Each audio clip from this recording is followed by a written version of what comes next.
everybody, this is Joy with joyslife.com, and today I'm going to take a perfectly good Cricut Personal, also known as the Baby Bug, and try to emboss with it. And I'm going to do that by taking the blade housing here. I took the blade out and I'm going to put it in blade first. So I'm going to press this in so it'll suck it up, push that in, and that's the non-sharp point sticking out. Let it go, and that's what it looks like, okay? So that's going to be our embossing tip. Hopefully this will work. A friend of mine online asked me to give this a try, and I told her no at first, that was crazy. But the more I thought about it, the more I realized it was actually a pretty darn good idea. So we're going to give it a shot and see how it works. Okay, so today I'm going to use the Sentimentals cartridge because it has such nice little curves and things. I thought it might emboss best. And I'm going to use this little bee so we can be happy. Don't worry, be happy. To get the bee, I'm going to press layer right here and then the little bee. And if you see on the readout, it now says bee right there. So let's try to emboss our bee. Okay, first I'm going to lay down this mat onto my Cricut mat, and this is from Spellbinders, and I believe it's latex, I'm not sure, but you use it in the Spellbinder cutouts. I don't know if you've tried those yet, but they're available in your local craft store. Now we just need to put a piece of paper down on the mat that's on the mat. To make it stick, I think I'm going to try just Scotch tape first, and we'll see if that works to hold it down. You should make your image smaller than the Scotch taped area in case the tape sticks and you don't want it to look all yucky when you take it off and be a little torn. So I'll make my image fit within that perimeter. Oops. Alright, we're almost ready to get started. Now I've got the mat with the Spellbinders mat on it, and then a piece of cardstock down. I've already loaded it into the Cricut, and I've got my blade in. I have it set at 6. I don't know what difference it really makes. It may make some, I don't know. And then I've got the blade in upside down with the end point pointing down into the paper. I've got my, let's see, that's my speed set at 4, and I've got the pressure set at 5. Alright, so we're just going to get started. Okay, here goes. I'm going to press cut, and it should start embossing. Oh, it's working. Sweet, look at that. Holy cow. Oh jeez, I made it too big. But still. Look at that. That is amazing. I'm freaking out. Holy cow, I can't believe it. It worked. Yay! Are you totally freaking out or what? This is so cool. Let's unload the paper and check it out. Oh, I can hardly wait to get it out of here. Okay. Look at that! Oh, sorry, you can't see it. I'm amazed. Check that bee. Holy cow.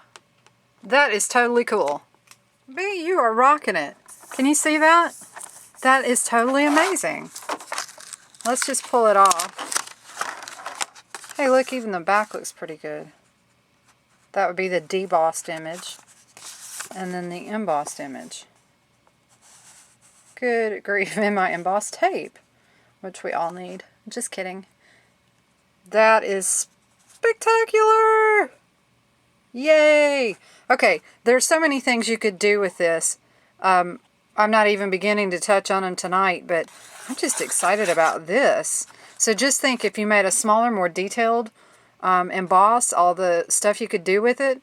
Oh, you know what? Let's use some metal. Yeah, let me get that.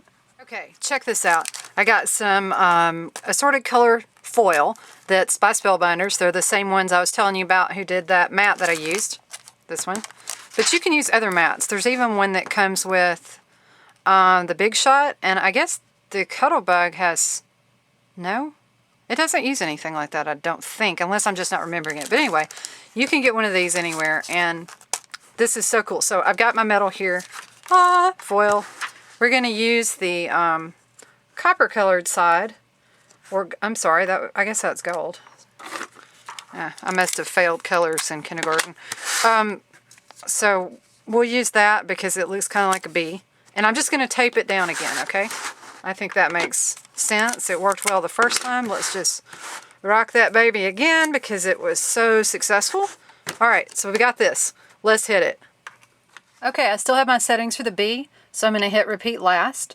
And I did lower how big it was going to be to 2 inches. So we won't have a gigantic bee this time that's getting all up in the tape. Okay, I'm going to hit cut. Sweet! This looks even better. Oh, I love it. This looks so good. Are you freaking out? This is amazing. And look, it didn't cost us anything more either, which is totally cool. Look at that. Oh, I should make my Ariel singing song, but I won't do that to you. Look at that. Oh, amazing. Amazing. I love it. All right, unload paper. Don't run into the camera. Okay. Oh, this is why I don't sing. Okay, I craft. This is so cool. I've got to use it on a card. Hey, let's take it off and we'll look at the other side. Because that is the emboss side. Embossed. Now let's check debossed. Debossed. Check it. Cool. So cool. Look at that. Sideways. Now let's get closer. Yes, I think I will be happy. I love this. This is just terrific. Okay, so we learned something. We can use this blade upside down. Sweet. That is so awesome. I do know other words, by the way, but I'm just so excited. Look at that. Our upside down blade is an embosser. Our right side up blade is a cutter. Oh, fantastic. I feel like I just discovered oil or something. Okay, super. Now I've got it back in blade position and we could cut. But I'm not going to cut tonight. I am actually going to cut, as in, thank you for coming to joyslife.com. We had a great time, didn't we? I hope I'll be seeing you again really soon. Cut!